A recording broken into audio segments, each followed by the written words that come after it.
Welcome to a new edition of the Neon Jazz interview series with veteran jazz pianist and composer Michael Weiss. We talked on January 12, 2022 about his upcoming CD called Persistence. He elaborated on that, his life in music, and COVID.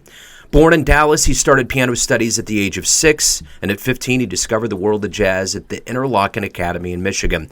Over the past 40 years, he has worked with the best in jazz, and he's been all over the world with the likes of Johnny Griffin, George Coleman, Charles McPherson, Benny Golson, Jimmy Heath, Art Farmer, and so many others. Dig this interview. Thanks for taking a minute out for Neon Jazz. I appreciate it. Let's talk about Persistence. You know, it's coming out during a very strange time on planet Earth. Since March of 2020, everything's just undulated into weirdness as we're in now.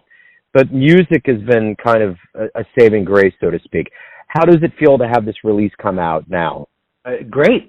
I'm always happy to have a new recording coming out and something that I feel is representative of how I'm playing, how I'm writing.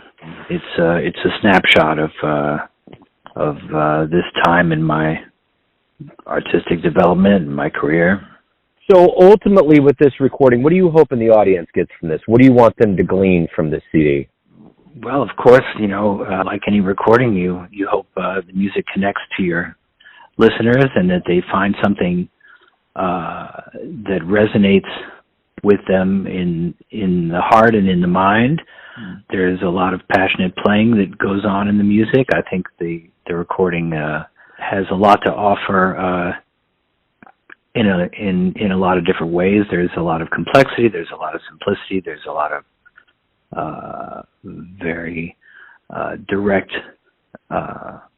emotional content that is in the delivery of the music that I wrote. And I think as with any type of music or any art really, with repeated listenings or repeated viewings, the listener or the viewer discovers more and more layers of detail that should maintain the interest in what's going on. So speaking of COVID, this has been a time of self-reflection. There's been a lot of lockdown, quarantine going on. What did you learn about yourself over this time that maybe you didn't realize before that's going to make you stronger as we hopefully reemerge in this coming year? That's difficult to answer. I've basically been kind of rolling with the punches, so to speak, as with so many musicians that I know. We lost quite a lot of work, and for really any artist of any type to grow and develop, we have to be doing what we do. Performing regularly is so important. And so going months and months without performing at all has been very difficult. But once we were back on the bandstand, we pretty much just get back in the groove.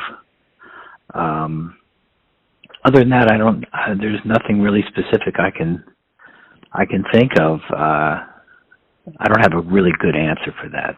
No, that was a good answer. Yeah, no, that was totally a good answer. So you were born in Dallas. You started playing at 6. Was it always a foregone conclusion that music was going to be your life? Well, I think so. But certainly from the time I was first exposed to jazz, that was a big event because that gave that right there and then that revealed itself to be my calling. Who were your influences when you were growing up? Well, from the very beginning, the first music I really became aware of and became intimately familiar with was rock and pop music of the day in the 1960s, the Beatles and various, rock bands in the 70s. Once I became aware of jazz, my first recordings probably shaped me the most, probably like with anybody, when you learn a new language, where you hear it by ear and how you learn it, it shapes you for the rest of your life. So my first jazz recording was Horace Silver's Blowing the Blues Away. And at the same time that I heard that, my big band at school was performing a lot of Thad Jones's writing. And also in those days, what's been labeled fusion style jazz was very prominent. Return to Forever, Weather Report, Headhunters, Mahavishnu Orchestra, all groups like that. That was kind of the heyday of that period. So all that music rubbed off on me quite a bit. So I really had quite a diverse range of music that I was listening to, and I was just soaking it all in. What was the first live show that you saw, live jazz show that really blew you away? I'd say the first one was before I really knew what it was. When I was 14, I saw a triple bill of Mahavishnu Orchestra, Dr. John, and the Allman Brothers. And the Allman Brothers was the only band that I was familiar with at the time, but Mahavishnu opened, and it was, of course, way over my head, but it was pretty profound. When I was 15, I saw Duke Ellington and his orchestra, and that was pretty incredible. Let's see. After that, probably the first small group that I heard was the Woody Shaw Lewis Hayes Quintet when they came through Bloomington, Indiana, where I had just started school. And that was pretty intense. And after that, I was going to New York at every opportunity, so I heard quite a lot of great musicians over the years.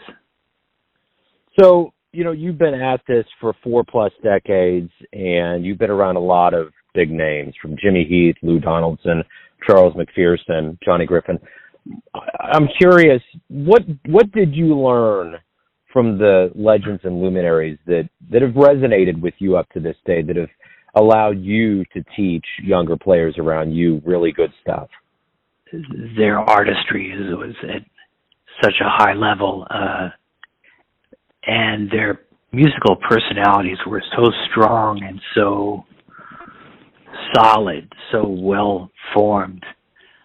They really played themselves through their instrument, and all of those players had great storytelling elements to the way they delivered their solos, their solo statements. So following them on the piano with my solo night after night really demanded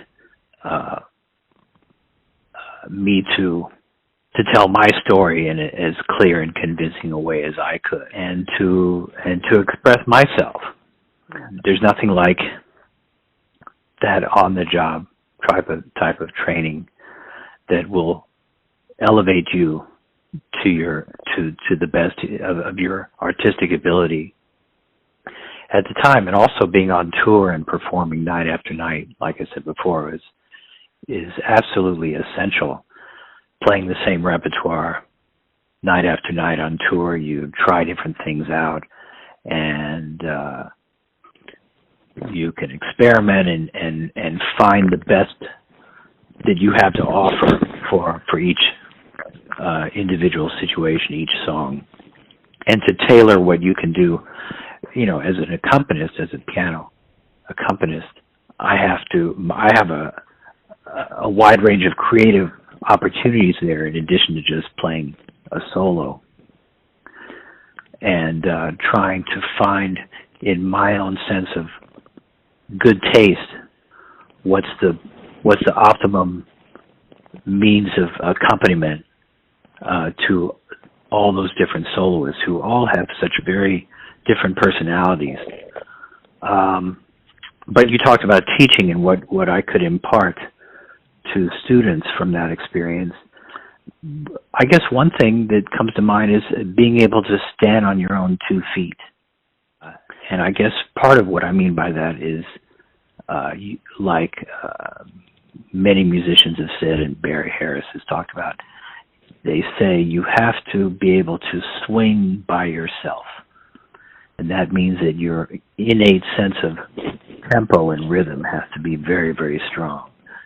You have to be able to stand on your own two feet and not have to rely on other musicians to be your metronome or to hold you up. So that's one of the kind of things I talk about. Over all of these years, there's been all kinds of accolades and things that have happened in your life.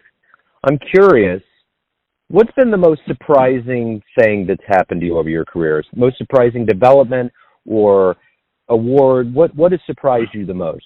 Threw you off? Boy, that's a good question. I've been very fortunate to play with a lot of my heroes and idols. But all those experiences, they weren't total accidents.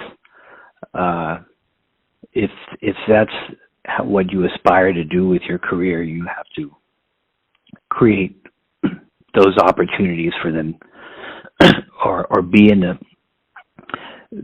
do what you can for those things to happen. You know, luck plays a lot of the process, but you know, nobody knows about you if you're sitting at home all the time. So you have to make yourself known and aware of people you like to play with.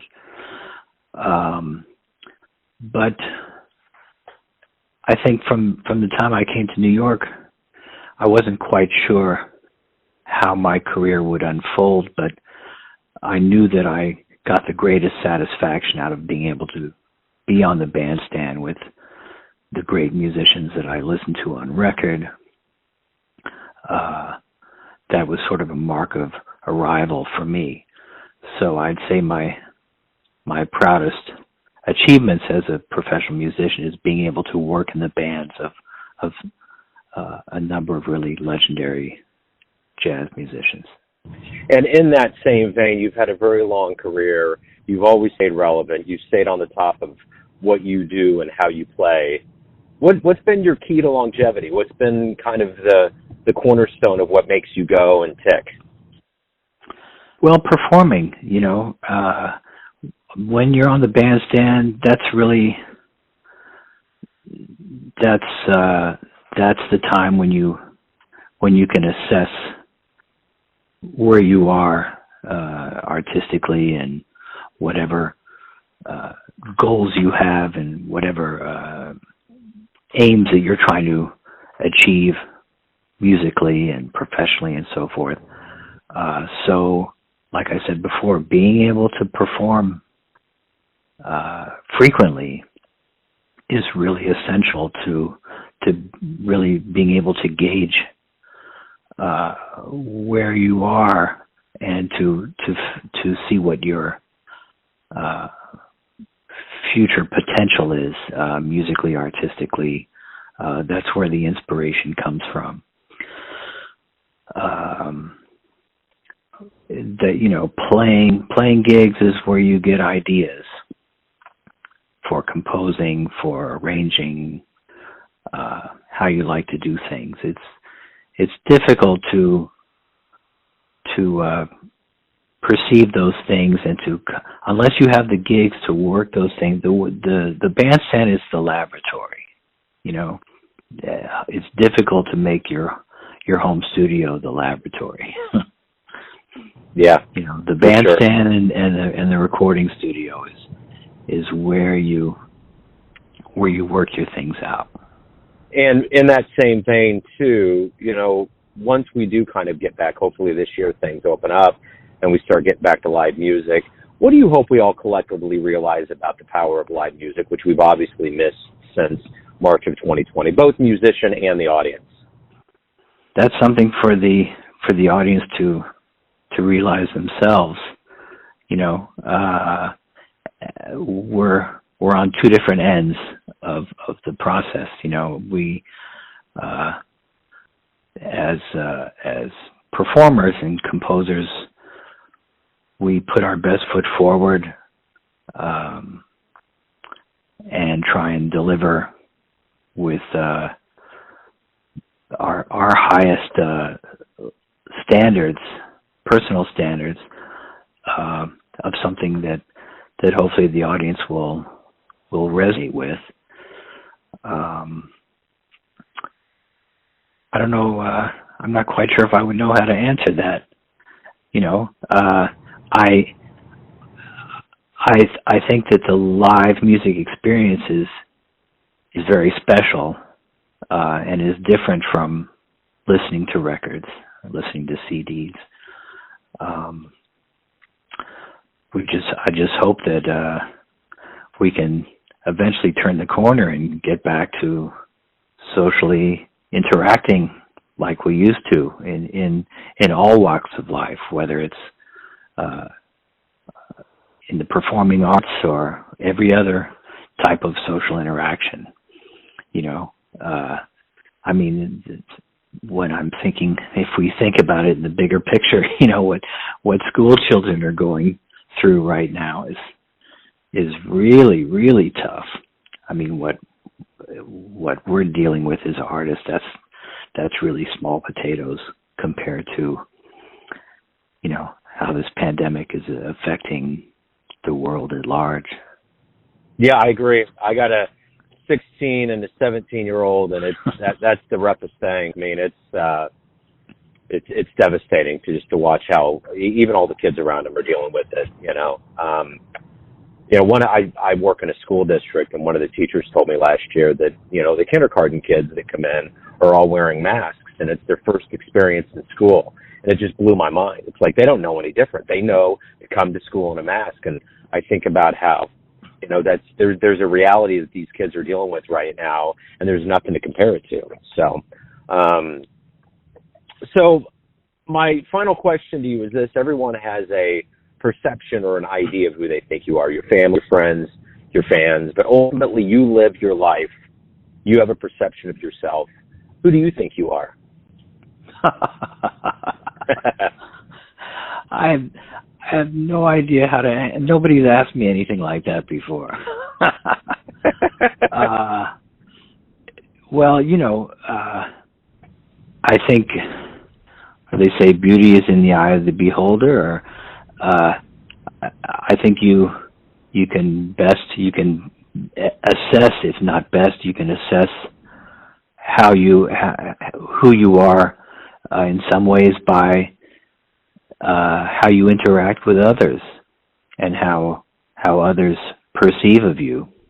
That's another thing with this, what's happening with the pandemic, with such limited personal interaction, physical interaction, visual. That's something that we're missing out on, face-to-face personal contact. But the one thing that comes to mind from that question is, I think you figure out a lot about yourself by how you interact with others, I guess. Without a doubt. Michael, thank you for taking some time out from Neon Jazz today. Good luck with the album, and hopefully everything gets better here in 2022. Well, I hope so, Joe. Thank you so much for giving me a call, and I hope your listeners enjoy the recording, Persistence. Thanks for listening and tuning in to another Neon Jazz interview, where we give you a bit of insight into the finest players in Los Angeles, New York City, Kansas City, and spots all over the world, giving fans all that jazz. And thanks to Michael for his time, energy, and cool. If you want to hear more interviews, go to Famous Interviews with Joe Domino in the iTunes Store. Visit neonjazz at youtube.com, and for everything Neon Jazz all the time, go to the neonjazz.blogspot.com. Until next time, enjoy the jazz, my friends.